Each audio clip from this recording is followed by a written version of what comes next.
Welcome to the Revenue Marketing Report powered by Caliber Mind.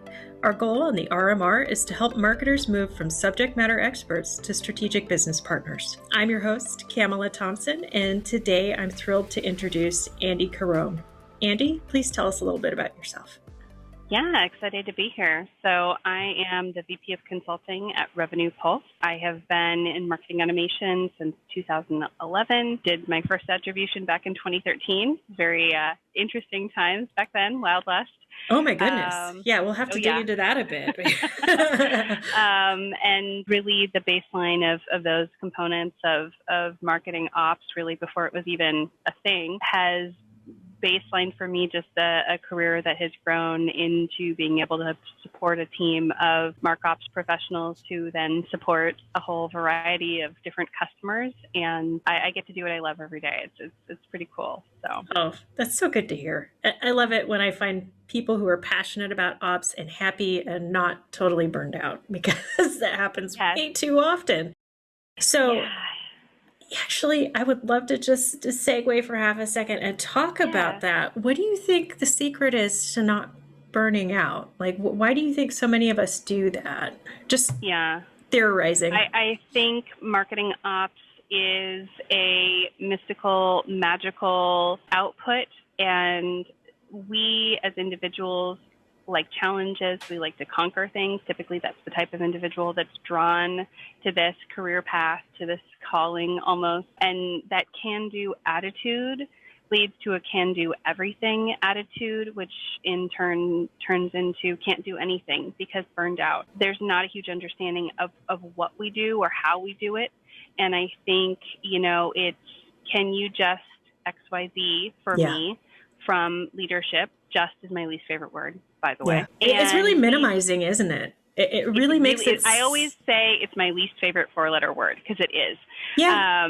I honestly feel like it's a bad word, and I use it far too frequently too. I'm an offender, we all do, like everyone else. But if you're asking for something and you think it's a simple ask, and the person who's delivering it to you hides the complexity of the work in order to make themselves look better, they're also, as a throughput of that, minimizing how much effort they have to do to just deliver X, Y, or Z. Mm-hmm. And so it looks like magic to leadership. This person's got it covered.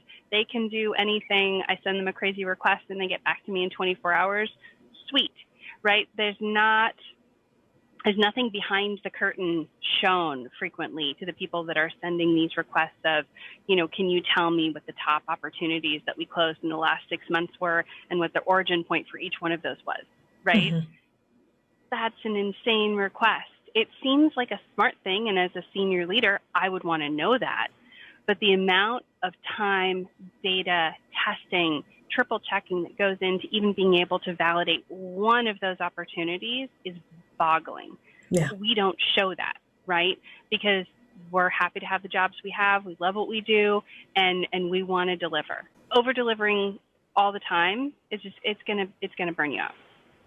Yes, and I should have put a trigger warning on this because I'm having flashbacks. No, but seriously, too many people have a lot of faith in what Excel can do or what should be done in Excel. And if you can't automate what you're doing and you can't invest in an analytics infrastructure that cleans up the data underneath, you waste so much time trying to glue everything together with duct tape and baling wire. Even if you have that, the perception is, well, you can just build another dashboard in Tableau that'll output X, Y, or Z, right? Mm-hmm. It's again that you make things look so easy. The assumption is that they are easy. Yeah, it's really easy to be punished for efficiency. Yes. So along these lines, I would love to talk through your career path because I think it's really relevant to this conversation. Yeah. So I think, as with many people, probably part of my current location in the industry and the world is somewhat dumb luck. I think sometimes we just fall into things and find things and get there. And some of it has been decisive moments where I've made the right or wrong decision, and it's put me in the direction and where I am now. And I wouldn't go back and change any of those things, right? Because I love where I am. I'm very fortunate. I started out in my undergrad in psychology. And when I was finishing that degree, I had this vision of being 24 and sitting on a sofa or on a chair across from a guy sitting on a sofa who was in his 50s telling me he hated his job, his wife didn't love him anymore, his kids hated him, he hated his life. And I thought, I have nothing to offer this person. This is the most irresponsible career decision I can be making right now. Because what have I done? I haven't had a family. I haven't had a life. I don't know anything. I'm 24, right? And so I chose not to pursue my master's at that time, and I entered the workforce. And I kind of bumped from job to job, ended up, of all places, doing yearbook publishing, which I did for 4 years. And that was where I learned the Adobe suite. I became very familiar with InDesign. I did a lot of sales, a lot of marketing as I managed the entire LA Basin territory for that company. As I moved out of the mid into the late 2000s, particularly 2008, I found myself in sales roles because that's what was available at that time. The job market was tight. Things were tough. Yeah. I relocated in 2008 from Los Angeles to Chicago without a job lined up. I knew one person, and I figured it out.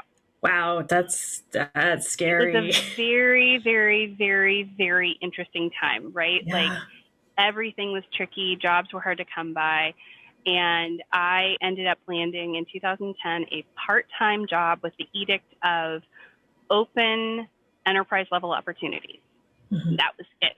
And they handed me a spreadsheet where the columns and rows didn't actually align right. So sometimes you'd have a phone number where there was supposed to be a zip code or vice versa, with 300 companies on it and a phone, and said, go forth and sell. Go forth and get us opportunities. Mm-hmm. And I remember I laughed at them and said, go forth and get me Salesforce and I'll see what I can do. Yeah. And that I was the 12th hire at that company, the scrappy startup out of the Chicago area. And that was how I became a Salesforce admin. I'd used the tool previously. Now I had to get in there and really figure it out. Mm-hmm. A year later, I had launched email marketing for that brand. A year after that, I was in marketing automation and then Marketo. I started using Marketo in 2012. That was our second automation tool when we graduated from what we'd been using prior, which just wasn't robust enough. Mm-hmm. And I dug in. I loved it. It was like all of the, hours spent with Legos as a kid, all those things where anything I could come up with in my brain, if I could figure out how to architect it, if I could figure out how to structure it, I could build anything. And so I was running both Salesforce and Marketo ops in its entirety. Holy moly. Training our SDRs, creating buyer's guides and infographics and all this kind of stuff, because that's what you do in startup world. Oh, yeah. And Swiss Army knife all the way.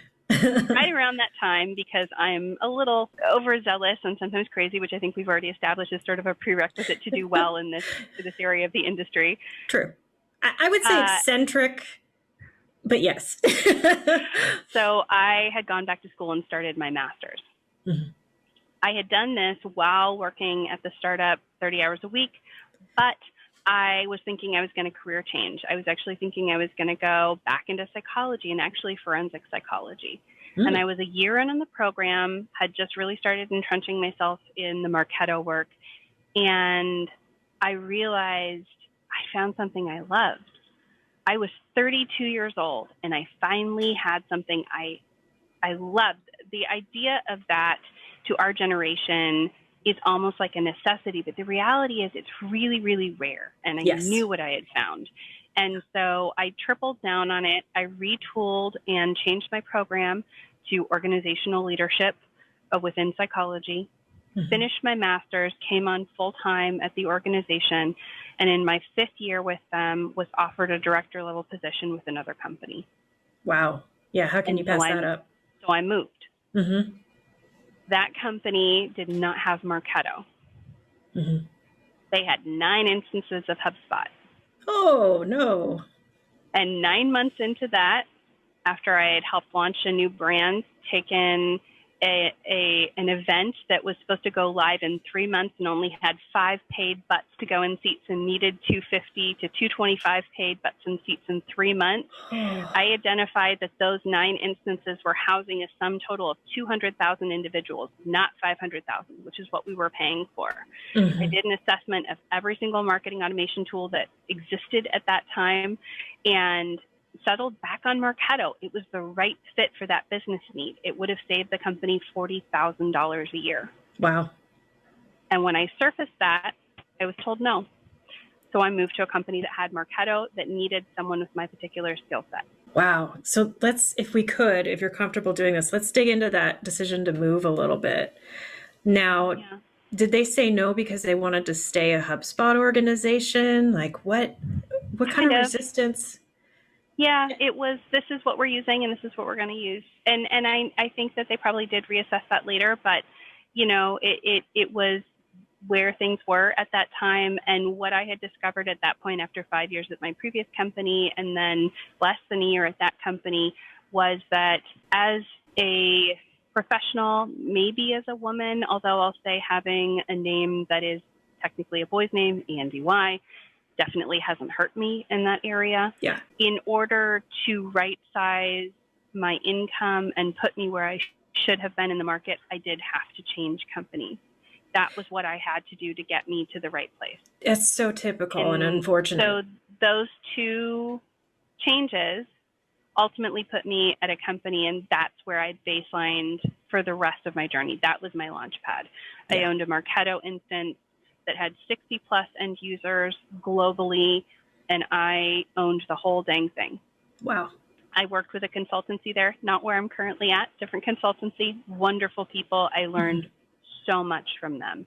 Mm-hmm. And at the end of that journey, I was approached by a company. I had taken a manager level role in order to re-enter the Marketo-verse. I was approached by a company that wanted to bring me on as their director of demand gen and automation, and I took it.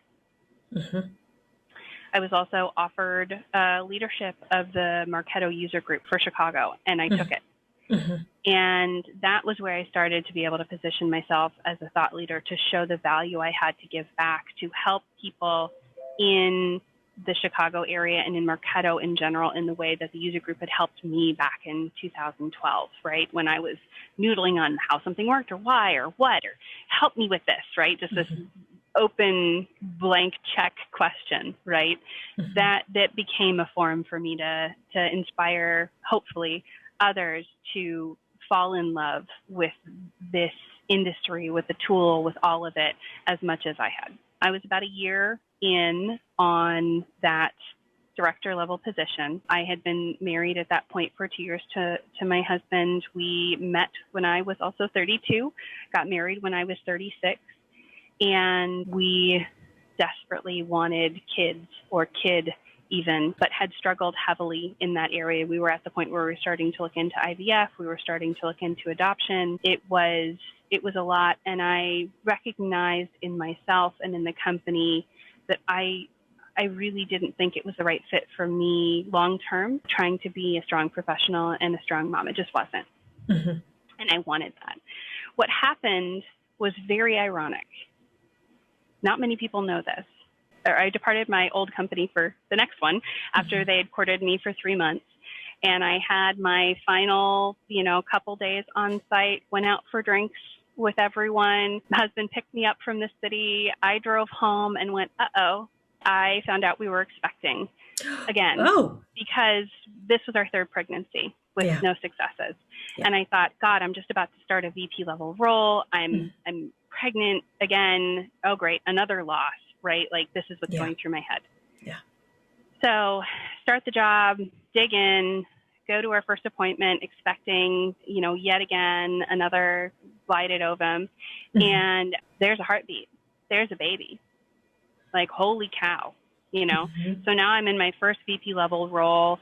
I'm working with a team internally to help them achieve what they can and do what they can and better themselves and better the business. And I'm also about to actually be a first-time mom. Somehow a miracle baby occurred because up until that point, we didn't think that we would have children without some sort of intervention or adopting. We just didn't. Mm-hmm. So fast forward 6 months later, I'm 6 months pregnant. Mm-hmm. It's a week before Thanksgiving, and something was in the water. Came into the office. HR comes cruising toward my office with a manila envelope, and I'm like, yep, smelled it. The Thursday before Thanksgiving, they liquidated 20% of the company, myself and my entire team included. Ugh. My husband, we'd made the decision for him to go back to school, so I'm sole income. Ugh. I had just put in my application for Marketo Champ, and I'd been told I had a really good shot at it, but now I'm not a customer anymore, so that's off the table. And it probably sounds pompous, but what I thought in that moment is, I've got Marketo in my back pocket. I'm fine. My poor team. So that was what I spent that day doing, was advocating for them to have better exit packages, figure it out. They were very equitable with me. It was a hard decision for the company to have to make in a variety of reasons. I was okay. So I, walked out of work that day and went home and said, yep, I called it, to my husband. And then I went on the Marketo community and I found someone who needed consultative hours. By the first Monday in December, I had 100 hours already lined up of Marketo consultative work. That rolled into January. I was doing Marketo consulting the week before I was ready to deliver our son, Charlie. Wow. I had started interviewing, and I received an offer from a company the week before I was also set to deliver, that knew I was pregnant and had pushed back and said, don't take a month, come back part-time, work up to it. Like, you've got momhood right now happening. Like, do what's right for you too. Yes, we want you. We want you tomorrow if we can get you, but that's not going to happen. So let's figure this out. That's incredible. So I went back to being an independent contributor. I was coming in just as an entry-level Marketo consultant. Within a year, I was named as a Marketo champ. I was promoted to senior consultant, from there head of consulting. And this year, in a move that, had you asked me after I was laid off from my VP role, would I see myself being in a VP level role again, I would have said no. But I was promoted to VP, and now I'm heading up the consulting side of the business, and it's fun, and I'm having to stretch new muscles, analytics around resourcing and all this kind of stuff. I'm sitting there, trying to figure out how to pull data from like 5 different systems and pull it all together, right? And that was my journey to here. And Marketo supported me along the whole way. My interest in analytics and figuring out, money in, money out. My very first attribution system back in 2013, Insight Squared, which lit the fire that then turned into, other platforms. My first real platform in 2017, and since then, becoming much more diversified and aware of so many different attribution platforms that are out there, and the nitty gritty details of how some work and some don't, and those types of things. But, to this day, we're still struggling, frankly, with infertility. At this point, it's been 5 years since we got married. I've been pregnant 6 times. We're in the middle of IVF right now. My employer is incredibly supportive of that, which is really amazing to see. And I love being able to spread that into the company culture as well. We have moms with young kids on staff and that type of thing. And if it's a day off and I see them online, I'm pinging them and saying, what are you doing on here? Go, if you've got kiddo care, go get a massage, go get some time away. If you don't have kiddo care, go spend time with the kiddos, go balance life, right? Balance, work-life balance is not having the things be equal. It's just you're able to do 100% focus on one thing at any given time without having to be distracted by the other thing. That's honestly what I think. Yeah. And that's what I can do. I can be 100% with my kid. I can be 100%, with work, and that's been really awesome. So Andy, you so undersold yourself at the beginning. You are resilient. You are highly emotionally intelligent. You got the system stuff down, and you have fought so hard to be where you are. And just so many things resonated. You spoke for a moment about how hard it is to get other people to buy into your technical expertise because of your gender. I feel that. I've had people ask for the technical guy I was the technical guy. You're looking at her. Yeah. Yeah, Yeah. exactly. That happened all the time. Having to move companies in order to get the right level of consideration for title and income, having to step backwards to accommodate family, just all of Or this. even having to think about, can I take this job or should I be taking this job right now, knowing suddenly that I'm pregnant? Or if we're trying to get pregnant, can I switch right now? These are things that I think women think about all the time. Yeah. Should I have another child, or is it going to damage my career? Should I try to have children at all, or am I not going to get that promotion that I want or need? Or, what? It's such a weird subset of concerns related to your career that I think, to some extent, maybe. But, we just hired a new guy, and I just found out now his wife's like 6 months pregnant. I'm like, if we'd hired a woman and she was 6 months pregnant, she would have told us before she accepted the job. It's such a different psychology around that, right? Yeah. Like it's so different. Mm-hmm. Yeah, wow. Let's talk a little bit about the importance of company culture, because I think if the pandemic has any silver linings, it's exposed us to the fact that everybody has life happening around them all the time, not just when we're home and on Zoom and our kids are sticking their feet in our face or our dogs climbing all over us, whatever's happening. I'm really hoping this infuses some empathy into corporate culture, or at least the cultures that aren't adapting feel it. How do you feel about company culture and the importance of it? Company culture is one of those things that everybody talks about, and half the people that are talking about it don't actually know what it means, I think. Yeah. And it's a mindfulness at the end of the day. Company culture is what happens either because you are mindfully making choices about how you will engage with your workforce, or because you're failing to make those decisions. Yes. Yeah. And the output of those decisions on how you will engage will either be positive engagement if you are making those decisions, or you will make choices that enforce or reinforce negative culture, right? So you can have a positive culture that is unintentional because it just kind of happened. You can have a negative culture that is there as a result of neglect. Not great. Not great. But also, likewise, you can have leadership making decisions that enforces a positive culture or a negative culture. We expect and anticipate you to be at your desk 10 hours a day. Negative culture, reinforced, right? We give you the ability to go run and take, go to a doctor's appointment or take someone in the family to a doctor's appointment and then come back and get your work done, after they go to bed or whenever is convenient. That's positive, right?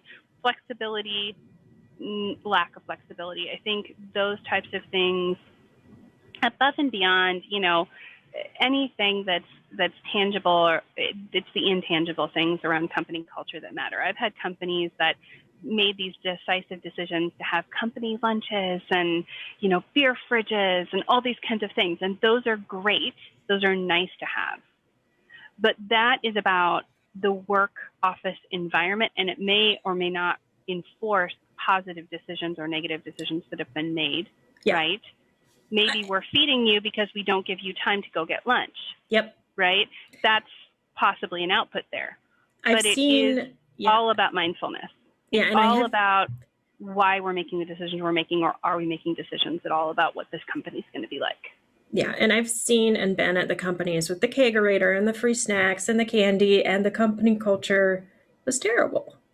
There's a lack of empathy. People were talking over each other in meetings. People weren't mindful about whose ideas were acknowledged and how they were acknowledged. And really, it does boil down to empathy. Yes. Yeah. Well, I think EQ as a leadership talent is just really starting to be recognized and understood and valued. That was not always the case. I mean, what was the factoid about the number of sociopaths or psychopaths in CEO positions? I can't recall which one it was, but very, very common, right? But emotional intelligence, that EQ factor, I think is a much higher litmus test for whether or not someone will be a successful leader of people. It's not even leader of the business You might need to have someone who's a little sociopathic in order to, make bottom lines sometimes. Mm-hmm. But when you're talking about people it's all about EQ. Doesn't matter how smart you are. If you're people dumb, then you're in a problem. That's a perfect segue into finding the right boss. What kind of attributes should people who are in the market right now be looking for? Someone who gives a damn, Yeah. I think, right? I saw recently on LinkedIn, a recruiter had posted about how impressed she was that a candidate had come forward and said, look, I'm having horrible anxiety about this interview. Can we move it? And her response was, this is the right reason to move an interview. This is how you move an interview. It's okay to be transparent. I don't know that everyone would react that way or think that, or No. they'd, necessarily surface it that way. But I think, rewarding humanness and making that apparent throughout the interview process is part of what makes a good boss. I think, one of the things I strive toward in my management of people is that I am not a one size fits none boss.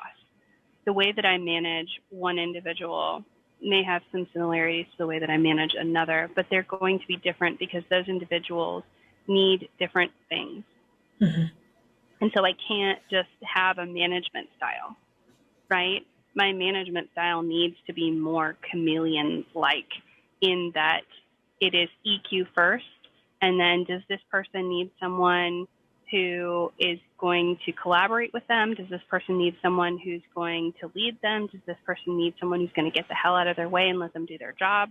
Because each person is different in what they need. The only thing I won't do is that even if someone needs it, I'm not going to micromanage them. I'm not going to even hire the person that needs that because I don't have time. No. And frankly, I don't want to be that person either, right? So I think what makes a good boss is someone who understands that you're a human and wants you to be a human because that humanity brings something to your work and encourages you to do what you need to do to get the job done and gives you the space and latitude to do that work and make decisions. Yeah. And I think part of the trick to finding a good balance in your boss is understanding your own shortcomings and how you need to be balanced out. I know in a lot of interviews, I was really transparent about, hey, I tend to say yes to everything, and then I will work myself literally to death. So I need somebody to help me balance that out and who's proactive about, I don't need to be micromanaged. I just want to talk about prioritization and trying to seek some balance because I need to learn how to do that. And maybe also, a boss who, at least in the short term, can be your no man or woman, right? That they can be the one to say, this isn't happening right now when yet another request comes in. I think that can be very valuable for those of us that are people pleasers or want to do everything and maybe don't recognize their own limitations or humanness sometimes. Yeah, and I think so many people who burn out, that's a big part of the problem is not knowing how to say no gracefully and sticking to it. And a lot of us move to consulting to learn how to do that. It is something you have to learn as a consultant. So it's just an interesting dynamic. Let's talk a little bit about red flags and green flags when we're looking for a new position. What are the red flags where you're just like, run? Oh, gosh. I think it's similar to any relationship, whether that's a friendship, whether that's dating or marriage. It's, do you feel like yourself in the interview, in the conversations that you're having? If you feel like you're having to pretend to be someone else or that, you don't like the person that you are as you're going through this process, that's a big red flag. One of my big red flags, oddly enough, was I had an interview process that was all lined up, and the morning of, she didn't call. And I thought, okay, huge red flag, no. And then she emailed me and she said, I'm so sorry, our time clocking system has gone down. She's on the HR side. And everyone's freaking out because they can't clock in. And I said, that's okay. You know what? I'll get back to you if and when it makes sense to reschedule. And I didn't. Because I knew for me, that if there is an organization that is that concerned about whether you're at your desk at 9 a.m. or 8:30 or whatever it is, that's not a good fit for me, right? That's a big brother scenario that's not going to work for me, right? I may show up at my desk at 8 a.m. because that works for me, but not because someone else tells me I need to be there, but because I know what I need to get done, and I'm going to do that within the mandates of my own, process and how that makes sense. And I want to have an employer who recognizes that I'm that person and lets me do my work, right? So I think in the same way that, what works for you and what doesn't work for you, and understanding that with your boss, it also is with a company, right? As you're interviewing, you will have a gut thing that goes, I don't know about this. You have to listen to it. If you have something that looks too good to be true, take a step back from it. If that's the one thing that's incentivizing you to take the job and all the rest is just okay, allow yourself to be honest about this. Shiny thing, really exciting. Other stuff, blah. Maybe that shiny thing is worth it. Maybe it's not, right? Taking a position just because it has the tech stack you're familiar with, not a good enough reason to take the job, right? Oh yeah, you can adapt so easily. I'm sorry, but it's true.